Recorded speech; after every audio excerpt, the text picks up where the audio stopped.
Wearing my third favorite hat today.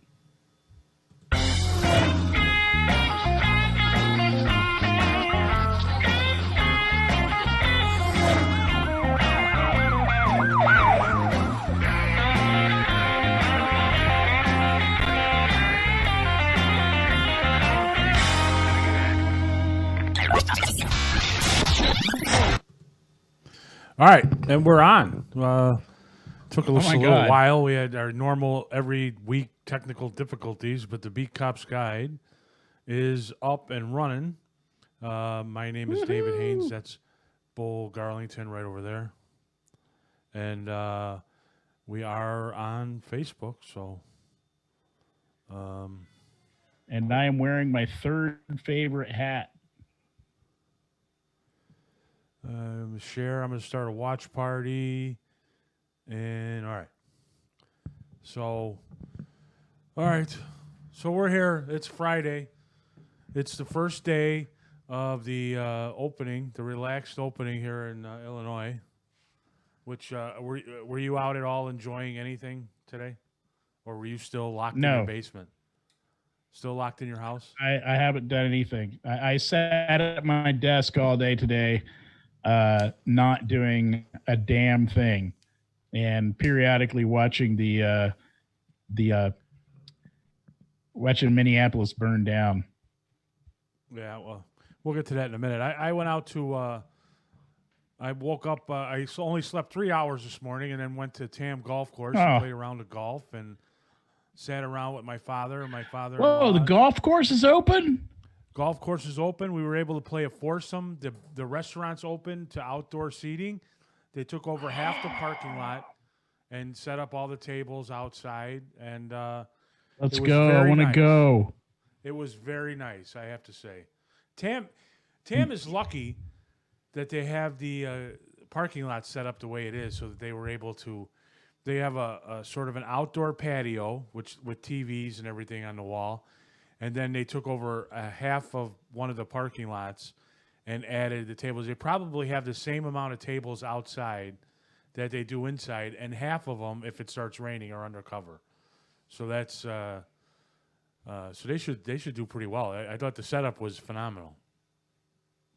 So. Tam Golf Course, everybody. And it wasn't full. So. And you did what? Sat inside and... Hang on, man. Hang on. What? I'm hearing too many... I don't know what to do. Turn off... Here we go. Yeah, no kidding. I got it. You work on a computer every day, all day. And No. I know, dude. Today's been insane for me. How much wine have you had? Several. They're really good wines too. One of them was a 15% Mourvedre mix, and I'm really deep into it right now. It's really wonderful. And I had 2 beers before that, maybe three beers, because I cooked gumbo. But the thing is that I'm not used to being busy. Yeah, it's just not in the wheelhouse. I don't know what to do. I'm so busy that it's messing up my whole. I haven't played a video game in 2 weeks, Dave. Wow. Video games are like part of my process because they help me they help my wheels turn when I'm being creative, because I can jump out of what I'm doing and just play some stupid video game for a couple of minutes and the wheels turn on the back burner. I haven't even been able to. It's not even plugged in, man. This whole basement thing and freaking having more clients is just messing me up. I'm going to fire some people. Hey, your background is kind of messing it up. Your hat keeps disappearing into the background, and it's me when I lean back. No, it's like random. It's weird. I don't know, man. This is first of all, it's my. I know. I look at my headphones keep disappearing. I don't know what to do. It's all messed. I chose my background to promote peace. So there's only one thing to talk about today. Yeah, I know. Did you really? Here, I'll do that too. I'll do that. I'm gonna promote peace too. We could talk about there we go. The restaurants. Yeah, that's peaceful. Yeah, that's. Whoa. It's like the speed racer guys are coming to get you. uh, we should talk about restaurants because everybody on and the wine tasting was talking about. They all get takeout meals from Alinea. Really? Yeah. So they're getting like these crazy cool takeout meals from Alinea and from some other really high end restaurants. And I'm like, if I'm going to pay that much money for dinner, somebody else is going to do it. You need what? Yeah. I just takeout is for tacos, man. I mean, you don't need to. I don't need to impress anybody with my freaking takeout at home. Put your pinky out when you drink that. But I'm verklempt today, Dave, because I have really sad news. Like, it's actually made me sad, and that is that my favorite bar in Chicago is closing permanently. Which one? This is the bar I wouldn't tell certain people about. Like, I kept it to myself. I like my good. Like, if you were still drinking, you would go. There's certain people I'm friends with. I don't tell them that they're not allowed to go to this bar. And it's the California Clipper, way down on California, and I think 18th. I'm not sure. It's an old bar. It's almost a dive bar. Huh? I said, oh, really? I never heard of it. Oh my God! It has not changed since like 1939. It is absolutely my favorite bar in the entire city. Their drink menu is short and it never changes, but it is so good. And they have incredible music, and just the whole experience is just exactly what I need in a bar. And they don't open until 8:00, and I would get there at exactly 8 so I could get my favorite seat at the bar. And that was my safe place. And now it's gone. Why is it? Is it because of the pandemic? Just they can't survive? Yep. They're owned by a restaurant group. I forget which one. I think it's 50-50. I'm not sure. And but I think they took a look at the summer and the numbers, and they just realized they had to cut somewhere, and that was where they decided to cut. I hope somebody decides to buy it and keep it going. If I had the money, I'd buy it tomorrow, because I'd just so I could go drink there. Do you know that the Tilted Kilt over there by Village Crossing has changed? Never been. You never been, really? It's right next to Buffalo Wild. No. I'd never been. No, it changed. I think they what? wanted to be a little bit more family friendly, so they're now the Village Roadhouse. So the waitresses are wearing clothes now, or yeah. I have gone there, and I got to tell you, I've never. What's that? They opened up today for outdoor dining, changed over and opened up today. So I've never felt more like a pervy old man. And the one thing that I couldn't find a seat at Buffalo Wild Wings, which, as everybody knows, is my neighborhood bar. So I went to Tilted Kilt. I'd never been there before. I didn't understand that it was Scottish Hooters. Yeah. And they're and instead of shorts, they wear, skirts or kilt. Yeah. It's legally considered a skirt. Technically not really. It's more like a scrap of fabric, but and I sat by myself at the bar, right where like their station was at on the other side. It was just, I had to leave. It was like being flashed constantly. It was wonder terrible. I brought my wife there once. No, you did not. Yes, I did. The first time I went there, I went with my. Huh? Oh, you froze up a little bit. Yeah, the first time I went there, I also did not realize that it was a Scottish Hooters, basically. But yeah, I took my wife there. We had dinner there. She didn't say anything, so I went back. How'd you like it? Yeah, I felt like a pervy old man, and after a while, I realized I'm okay with that feeling. Yeah, it's got its perky perks. All right, so I hope our Facebook thing is going because it seems frozen. I'm on watching Facebook. a watch party. I've got a watch party going. All right, and it's going okay. Yeah. All right, I think it's my phone then. It's just froze up. All right, so well, you're right. There's only one real big topic in the world today. It is the first day where the news wasn't completely consumed by the pandemic for the last 2 months. Yeah. So, what do you think? You've been watching the news all day?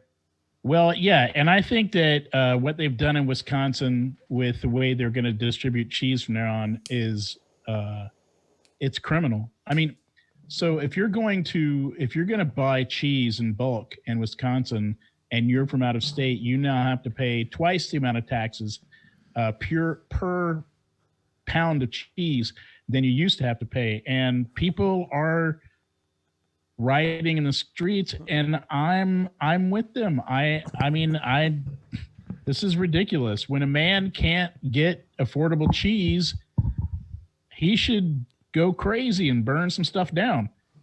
Well, I mean, as usual, you're wrong. It's just that they're charging for the slicing of the cheese. You can buy a block of cheese for the same. Slicing. That's how they get you, Dave. That's how they get you. Slicing, all right? You know what it's really about. No, but okay, if we're going to talk about this, no jokes, all right? None of your little smart ass comments. Fuck. Because all right, fine. Tendency. All right, so so the Minneapolis thing is pretty bad. Have you? Did you watch the video?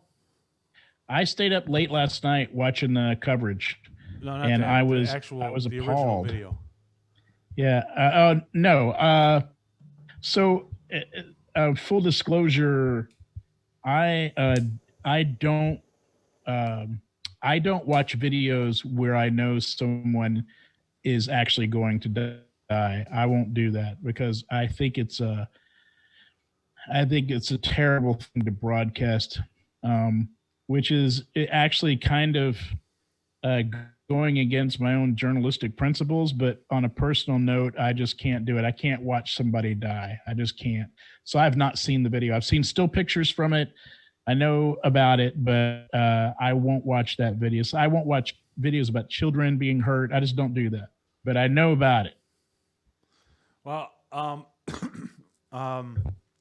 I normally I try not to comment on stuff like this, especially when it gets controversial, because being a police officer, I don't want to get myself in trouble with my own department. But the Superintendent Brown, did a video that it was broadcast. It was designed to be for everybody in the department, but they put it on YouTube, so anybody can go see what his comments were to us, and so I feel a little bit more comfortable since in this case we agree, on everything. So a lot of it's gonna be like I'm repeating them, but I saw the video at first. And my first instinct was there's got to be more context to this.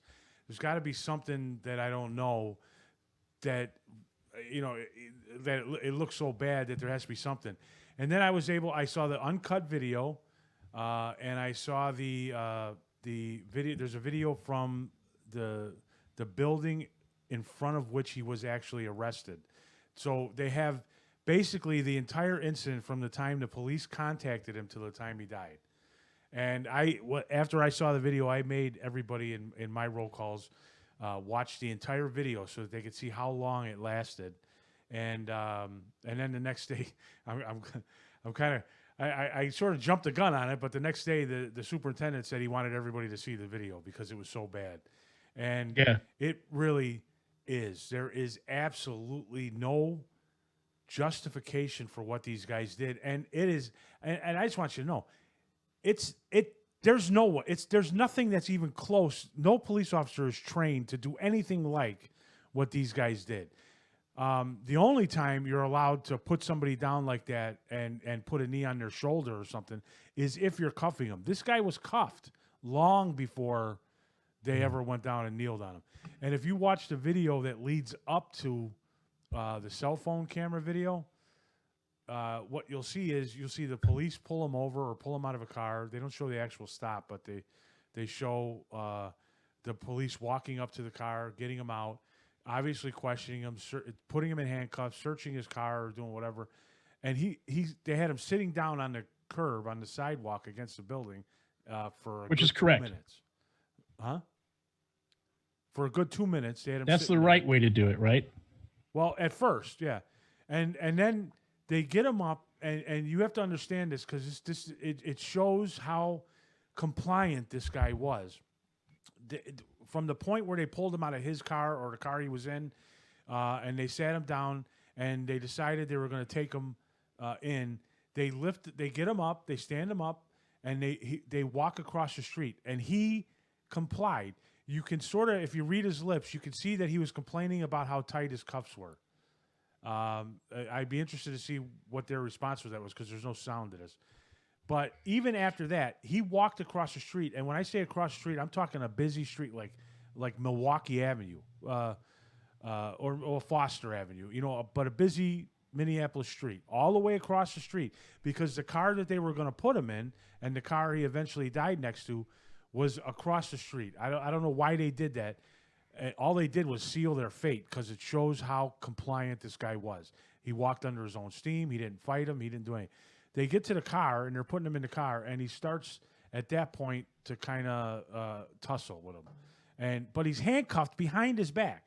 So when I say tussle, I mean stiffening up and moving around. He wasn't like kicking him or anything like that I could see.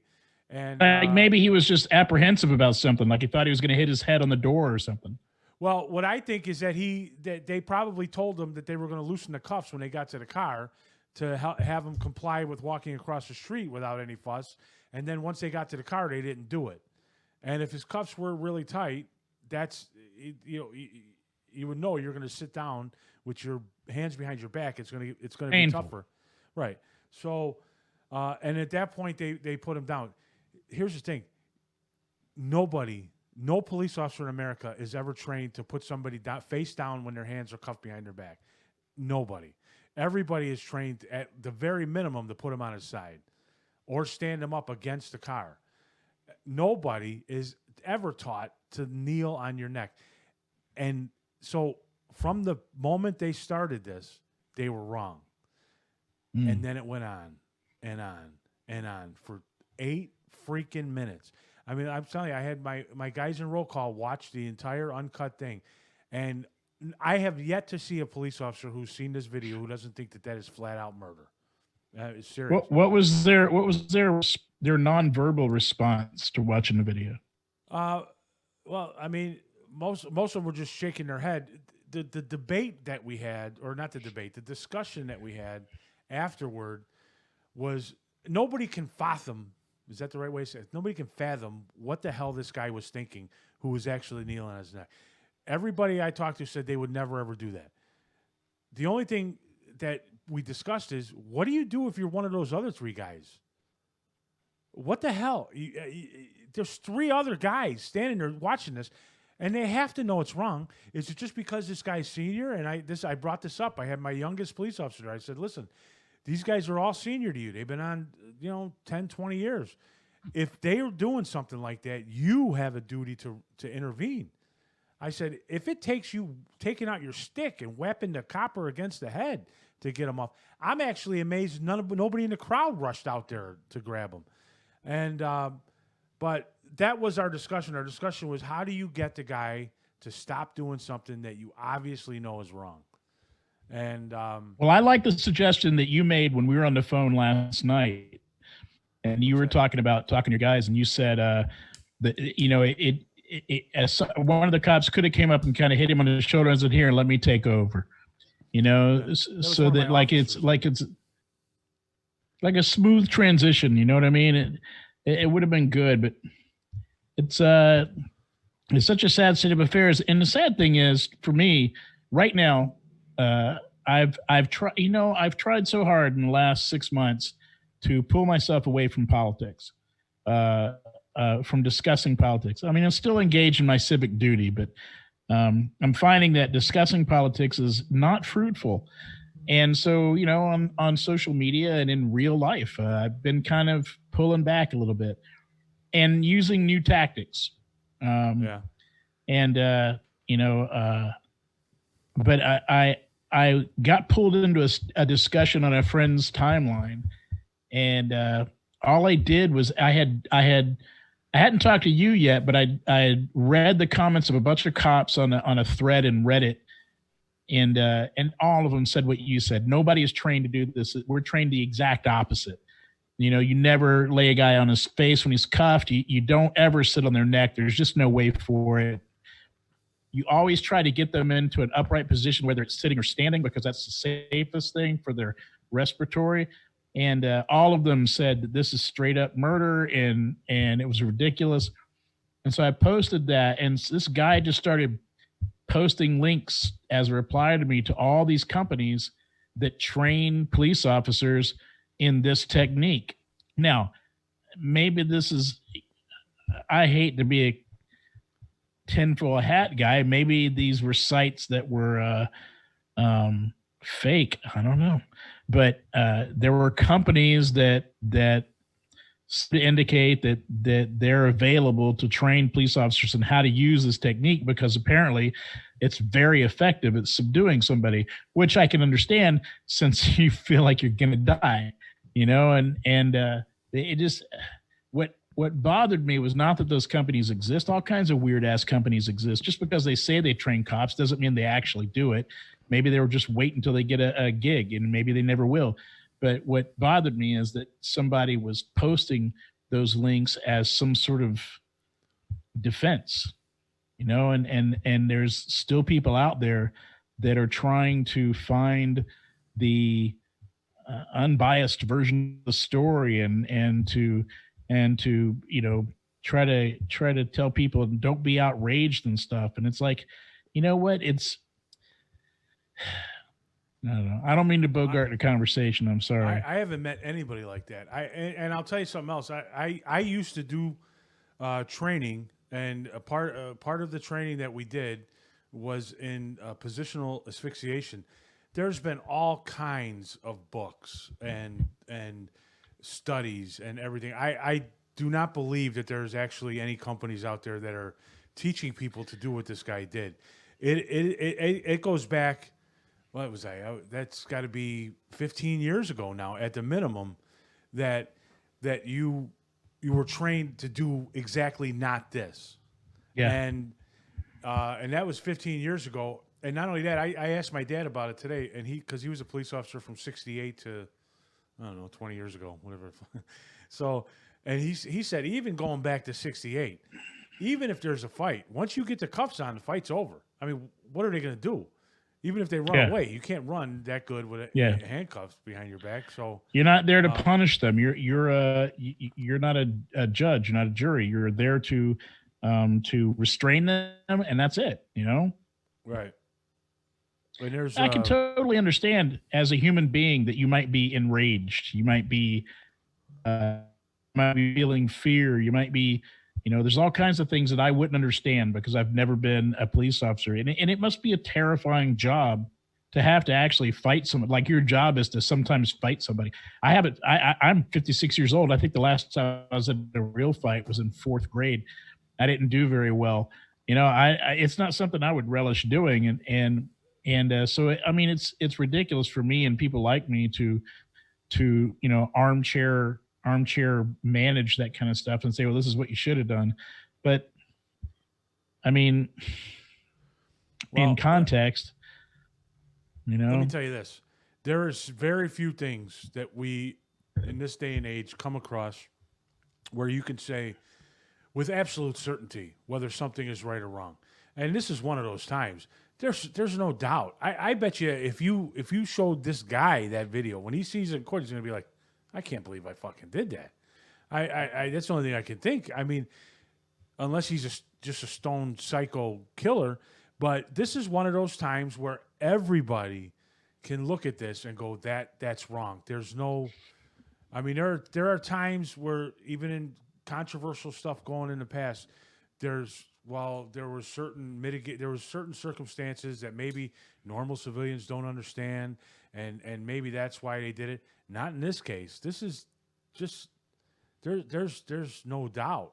I mean, you could see everything from 10 minutes before until after. And another interesting thing, and I pointed this out to the guys at Roll Call, if you listen to the beginning of that video, the guy taking the video was not on George Floyd's side. He was saying, why did you try to fight him? You can't win. Why don't you just get in the car? And at that point, George Floyd was saying, I'll get in the car. Just let me up. I'll get in the car, or whatever the hell he was saying. I will. And it was after that they started yelling at the police officer. But at first, they weren't necessarily against the police officer at the beginning. But after 3 or 4 minutes, it's nuts. He passed out after 4 minutes, I think. He passed out. The guy, I mean, clearly you could see his shoulders relax. I don't know what the hell these people were thinking to kneel on him like that, even after he was unconscious. It's just, even before he was unconscious, it goes against everything we're trained to do. And here's the unpopular opinion that I brought up with a friend of mine last night.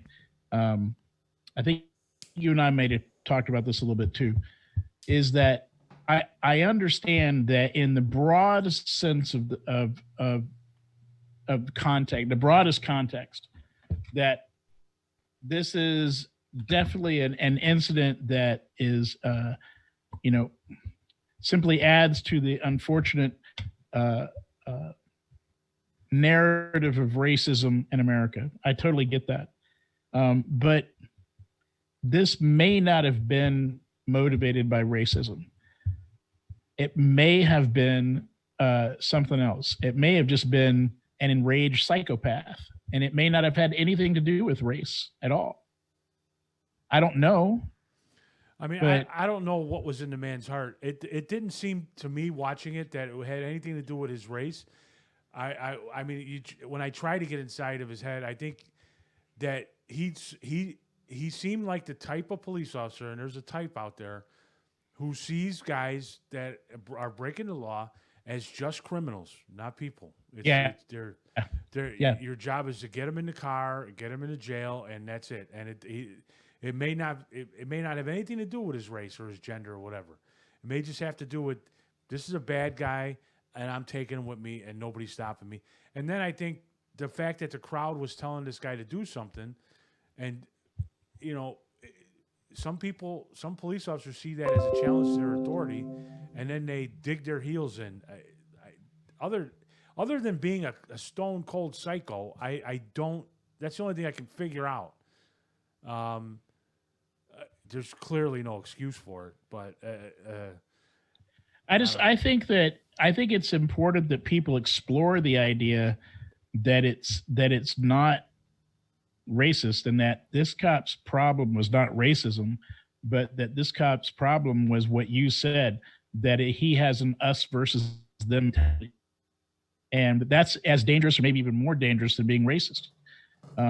Because in his mind, I think perhaps the world is divided between people that are criminals or may become criminals and cops, and that it's constant conflict. And I doubt that he could ever see it the way you said it a second ago, which is that, yeah, you're arresting somebody, but they're still a citizen. They still have, they're still a human being, and they just made a stupid mistake. And your job is to correct them during that mistake and stop them. It's not to injure them if you can help it. And I don't want to armchair cop somebody, but I think most cops, I think you think that way. I think most cops think that way. And the sad fucking thing is, just as you said, that this guy probably has that mentality, that, which I call an us versus them, circle the wagon mentality. There, on the opposite side, there are people that feel that way about police officers, and I think a lot of them were throwing stuff into the fire last night, and I don't think that is a racist thing either. And I think that there are just people that have come to just trust and hate police officers, and on a without having any experience with police officers other than perhaps being arrested or seeing them on television, and that doesn't do anything to help this.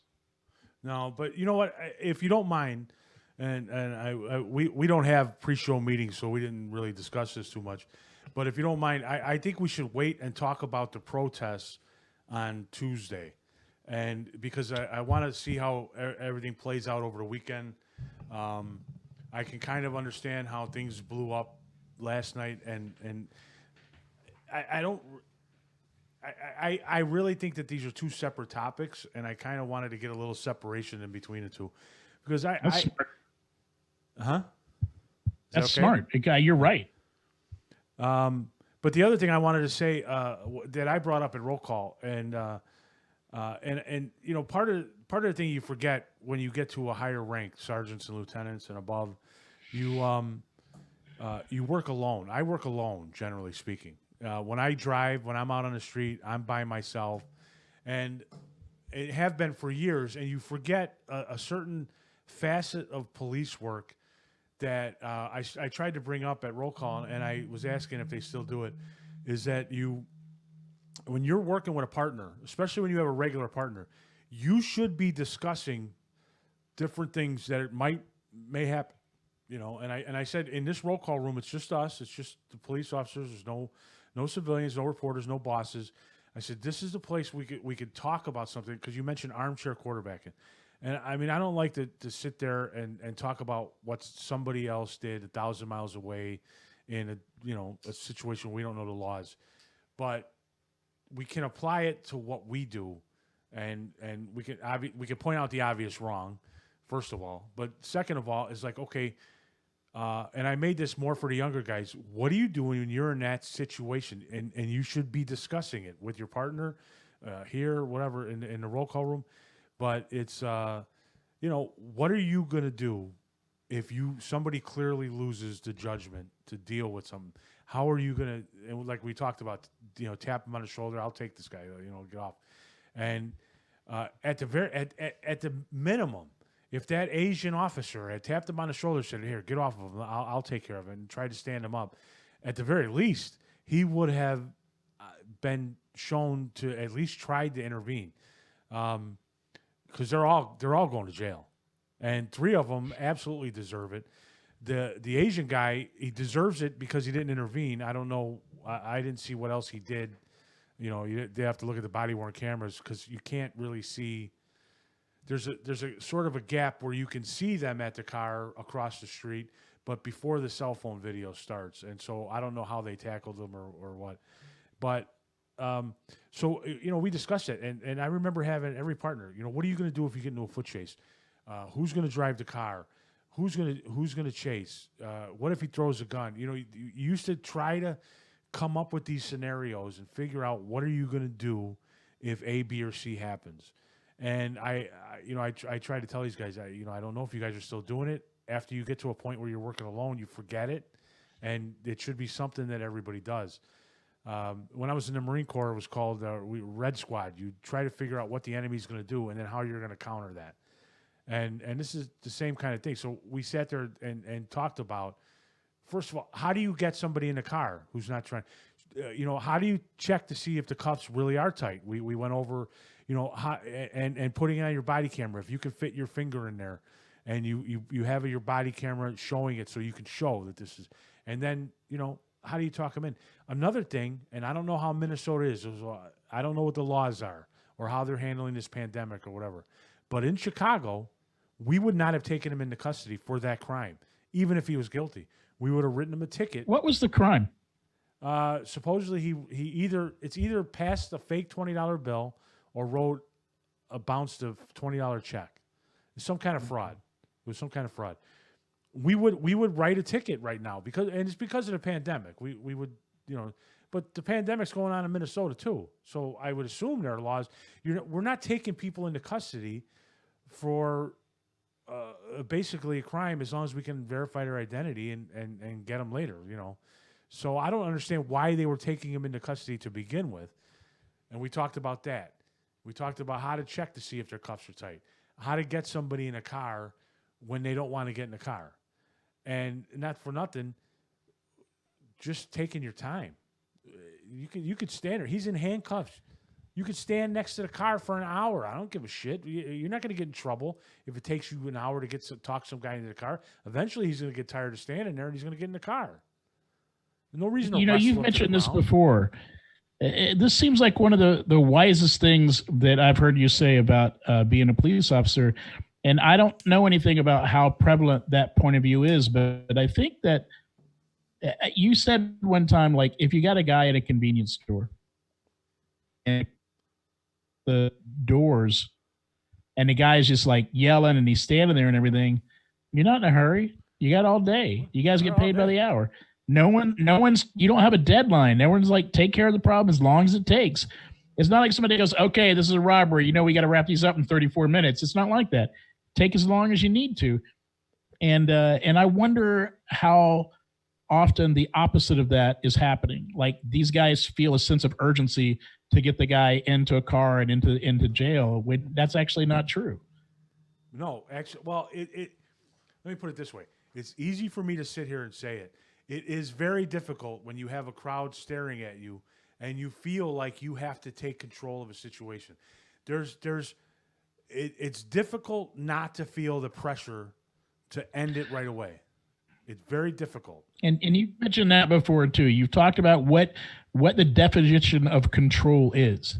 And you said if you've got the exits blocked, if the guy is essentially contained, no matter what it looks like to the crowd, if you're in control, you're in control. Let the guy yell and do what he wants. If you're in control, you're in control. And that's another thing you've talked about where I'm like, how come more people don't know about that? It's just difficult. We've kind of talked about it before a million times. Remember Cotton Fight, and he used to a psychologist that we both know, who's rest his soul, but used to talk about the fact that you just keep talking people. You know, if they say something, you reflect back and you go on and on. I remember as a sergeant when I used to investigate CR numbers and people wanted to bring CR numbers against police officers, I would sit there and talk to them for an hour and a half. I don't give a shit. Like I said, I'm getting paid. You know, as long as I have a cup of coffee before I get there, I'm fine. And most of the time, most people just want to know that they're being heard. Half the time you talk to them for a while, then they say, you know, I really don't want to get a complaint. I just wanted to have a boss really understand where I'm coming from and you know, maybe tell them not to do it the wrong way next time. And it happens a lot. And the fact is that if they had stood there next to that car with 4 police officers and a handcuffed guy, he didn't want to get in the car, so they just kept talking to him.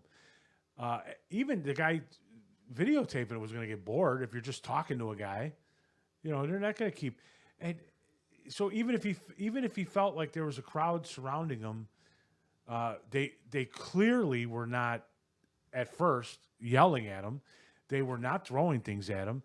They weren't doing anything but standing around watching.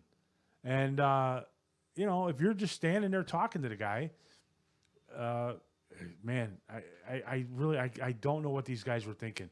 I maybe can think I can understand in the heat of the moment, you know, getting them down, but then staying down there when there was no earthly reason to do it is just I don't know. And it's, you know what, it's really disheartening for police officers who really try hard to do their job every day to see guys like this. This is it. We're going to be hearing about this for the rest of my career. And I mean, to a certain extent, rightfully so, because this guy has just painted everybody with a really bad brush. The only thing I'm heartened to see is that no matter where you turn, everybody is saying, "Hey, these guys, this was clearly bad. This was wrong," and most police officers are not like that. But you know, Well, I also kind of have to say you lost that your sound just went out again. You did something. How about now? No. Now? Oh, wait a minute. Maybe it's me. No, Wait, maybe it's me. Okay. No, you're not. Oh, say it. Try it now. A, B, C, D, E, F, G. No. No? All right. How about now? I put it on my Mac. A little bit. It's a little bit louder. Maybe it's mine.